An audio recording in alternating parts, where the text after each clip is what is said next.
Hello, everyone.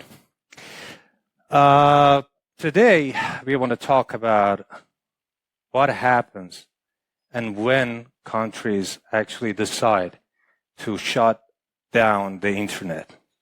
I think this is not imaginable for most of us, that one day we do not have internet. But yes, this happens. But before this, today, I'm an executive consultant with CGI, but before this, I was a network security network guy, let's say. And I have done lots of projects in this area. But when it comes to my favorites, packets is my first one. Protocols, logics, these are things that I really like to work with. So if you wanted to keep in touch with me, I'm too old for Instagram and too soft for Twitter. So please use LinkedIn, and it would be my pleasure.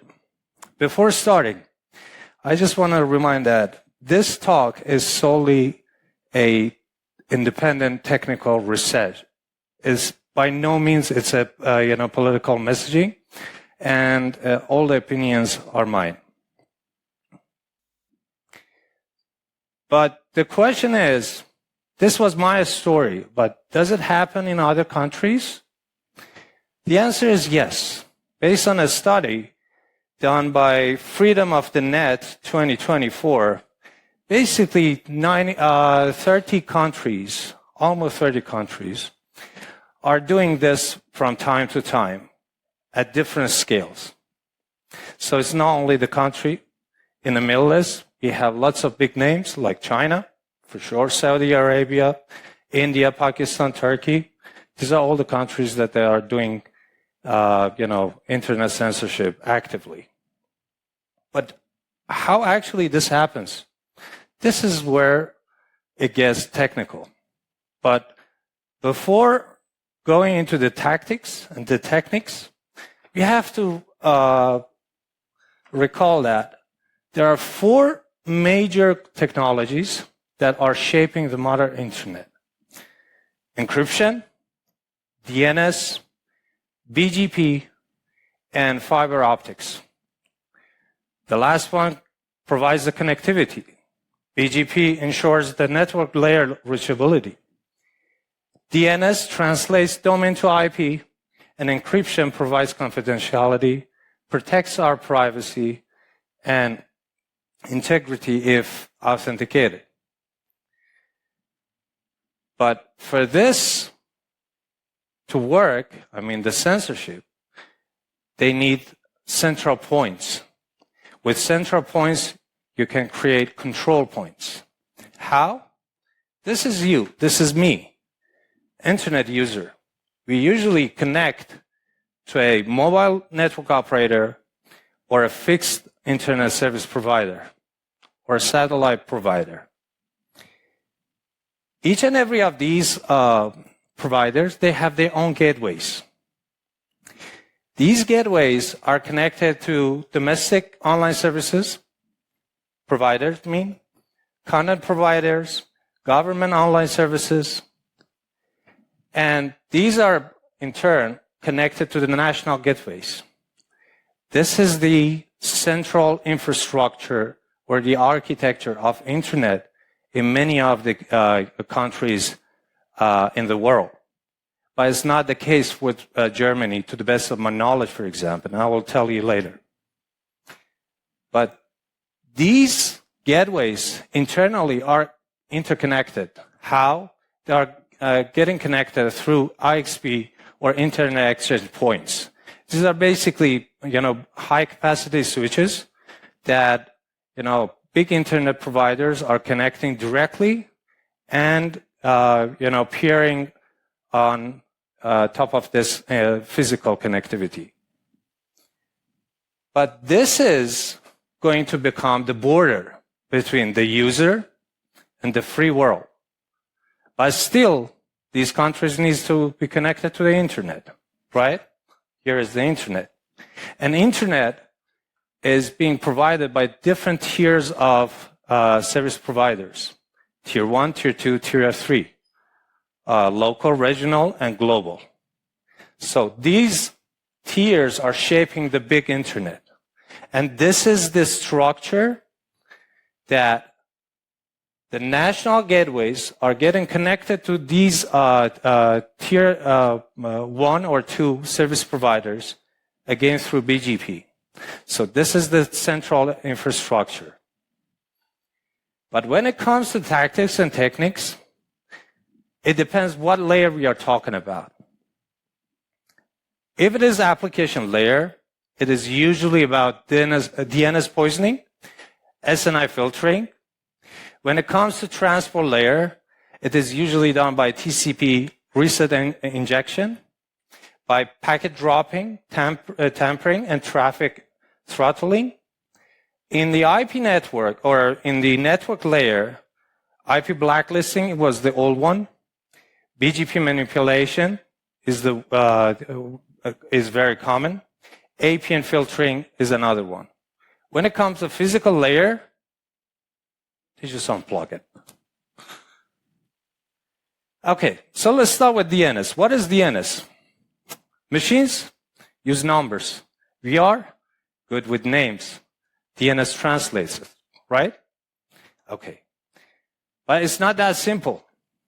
This is the DNS based on the standard. RFC 1034, 1035 has basically defined this protocol.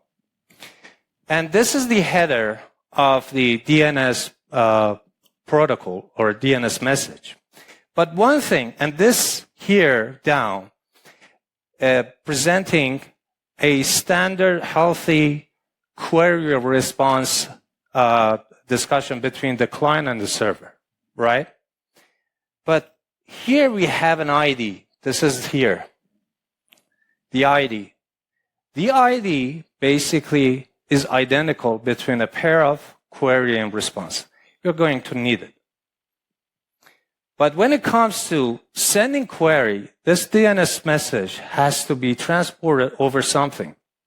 The very common one is UDP, and it uses 53 as a port number. The next one is TCP, again 53.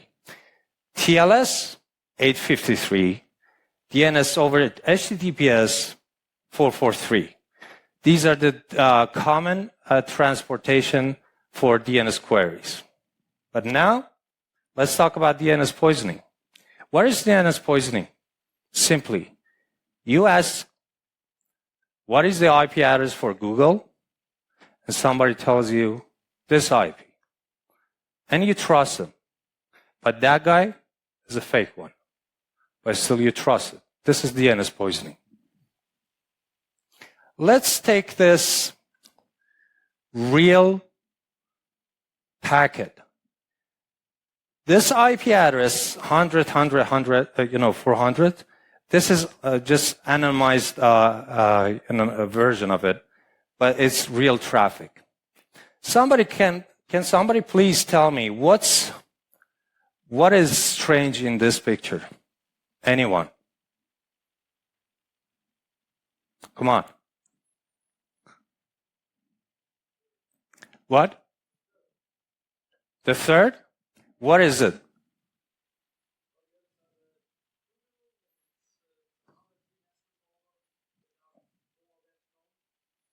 Yeah, but there is something very strange here. Imagine. Thank you. 888, Google. 999, it's quad 9, I think. These are all public DNS resolvers and very trusted. But look at the response. For YouTube, it starts with what? 10. 10 is a private address. How come? How come 888 responds to my query for YouTube with a private address? Something's off. Agree? So, now let's zoom in. This is my original query. And these are the two responses. One is red, one is green. But let's talk about first the transaction ID. You remember? It has to be identical between all the query and all the responses. It is already identical. But one tells an IP address from a private range, but the other one, it looks legitimate IP, right? But we have to dig in more. The first DNS dissection belongs to the query. The second belongs to the first response, and the last one belongs to the last response. Something is strange here, but it doesn't lie in the DNS protocol. Look at here. We have an Internet Protocol header here, correct? This comes with an identification ID. This belongs to IP header. And it has a time to leave. What is it? 1728. If you check the RFC 791, identification ID is being assigned by the sender. So, if I have sent a query with an identification, the response should have its own identification. But look at this green, the red picture. What is it? 1728, 1728. But the green, 47EA. What does it tell you?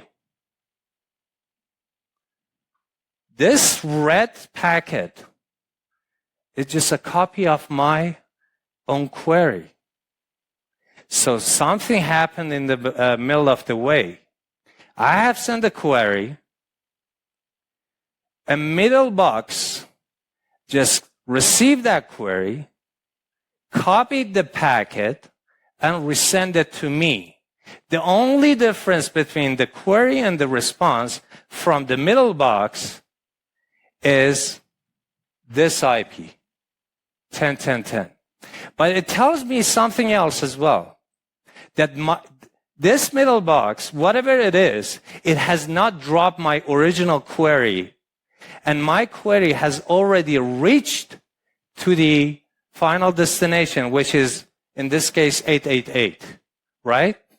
This tells me, because I'm receiving a response, and this response is a legitimate one, and I can tell from first the transaction ID, because it tells me it belongs to my query, and second, it has a genuine IP header. But if I check the DNS cache on my machine, after this query and response discussion, I will see in the cache 10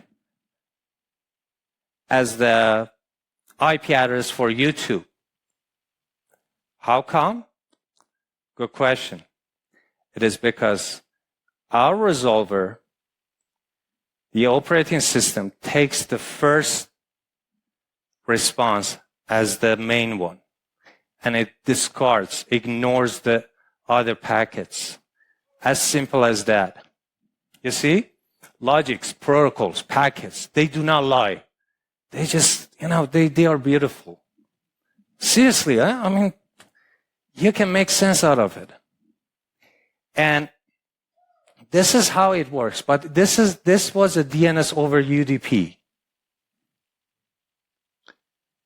DNS over TCP. What is strange here? TCP has a handshake, right? I send the first packet as a scene. Then I receive another packet in response with a scene and ACK flags, right? Set. And then I send an ACK. So I see these three packets. So the handshake went well, right? Then the client sends the original query. right? This one, the in green. Standard query with this transaction ID. But what happens after that? This is TCP, right? I'm getting TCP retransmission. Is there anyone that can tell me when you will get TCP retransmission in network? Absolutely. When the packet is lost, or for any reason, the timeout, the timer that the application is using for that specific packet has already expired. So when it gets timed out, then TCP, the client, tries again and again and again and again. Hence, you're seeing different retransmission packets here. But it shows that that middle box drops this DNS over TCP straight. How about TLS? What is TLS? So it's an encryption transport protocol, right? It encrypts everything. So what does encryption mean? It should be only between me and the ultimate destination, correct? And no one else should be able to make sense out of this conversation in the middle of the way, right? But it's not the case. How? Again, if you look at the TLS protocol and you read the RFC standard, you will see the TLS has its own handshake mechanism. And this handshake starts with sending client hello. But before this, again, we have this three-way handshaking. But what happens after client hello? Sending client hello from the source to the DNS resolver. Again, TCP retransmission. So it means that middle box, whatever it is sensitive to DNS traffic that goes over TLS. It drops it. How about DNS over HTTPS? At least we do not see any red thing here, right? And it's true. It works. We have the TCP handshake. We have the client hello. Then the server hello, application data. This is a genuine, healthy TLS communication between source and the destination. So it works, right? That's the good news. So if next time I set as the client my DNS to use HTTPS as the transport protocol for sending and receiving the queries, then the middle box cannot do or mess with it, right? No. It doesn't work. The previous one was between Cloudflare. This one is with Google DNS, right? What is the difference between these two? Again, the story is the same. Client hello, we send it, no response, we cannot hear about it again, so it drops it. But what was the difference here? Absolutely. Here, we are using TLS version 1.3, but here we are using 1.2. And you will understand why it is so that TLS 1.3 is somehow, it looks, resilient, but 1.2 is not. Any questions so far?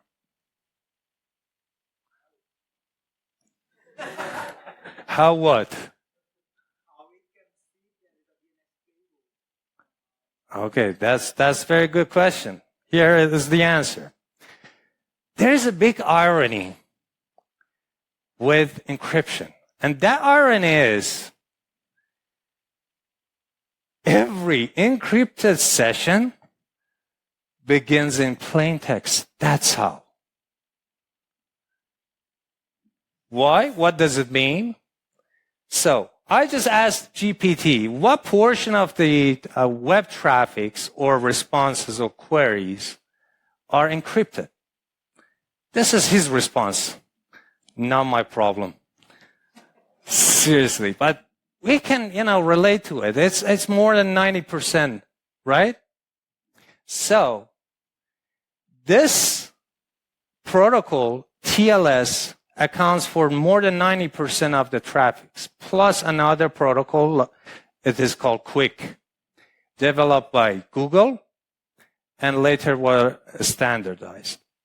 But we have TLS version 1.2 and we have 1.3. It is a standard number is 5246 and this one is 8446. And there is a 10-year gap between 1.2 and 1.3. The big difference, am I at 5 already? Okay, so the big difference is between the negotiation, the handshake. But if you want to know, in the TLS version, there is a field in the client hello, which is being sent in plain text. And this SNI shows the actual target server. And again, this is plain text. That's how the middle box can understand and provides enough information for the middle box as to what is the intention of this traffic. If it is not something that I do not like, then I drop it. This is how, right? And there are some other ways of doing, messing with encryption. One is protocol fingerprinting. This is done again by the middle box. You can later check JA3 and protocol degrading. For example, QUIC as a very nice encrypted protocol has nothing, it doesn't work in many other countries. Why? Because it's very secure and they do not like it and they drop it. That's simple. Finally, the BGP. BGP is the routing protocol that shapes the internet, right? This is the standard for BGP, but I want to show you here. There is a peering relationship between routers on internet when it speaks, BGP. And this peering is between one AS and another AS. This is a logical, boundary for any network inside the internet.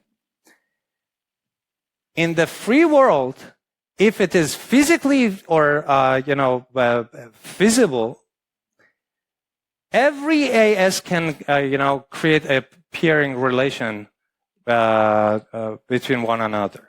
But it's not the case, again, in many censored areas or countries. So they drop it. They do not allow it. Because if you can do this, then you can circumvent all these middle boxes, right? A healthy BGP relation starts with one AS, the legitimate one, sending and advertising the IP address with showing the AS number of himself as the origin.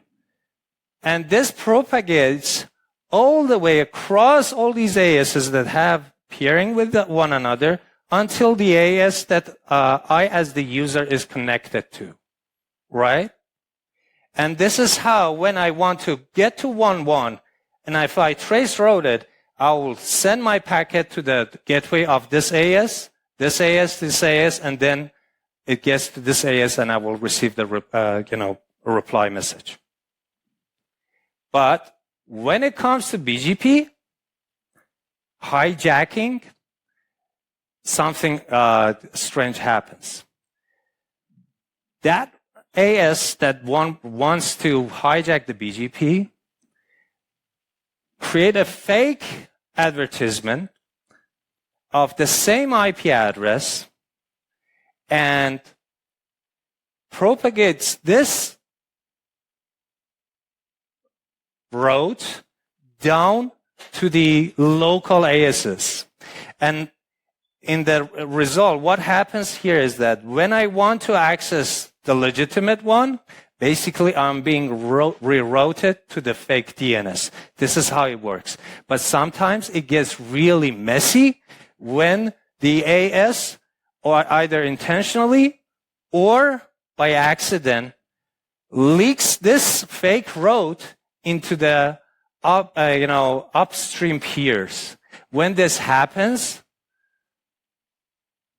you will see this news headline here. Telegram is being hijacked, and all the traffic globally or part of the in the world were being redirected into a route that was not safe. This is BGP hijacking. And finally, in the layer, if nothing works, they just unplug it. And this is how we finish. Thank you. Thank you.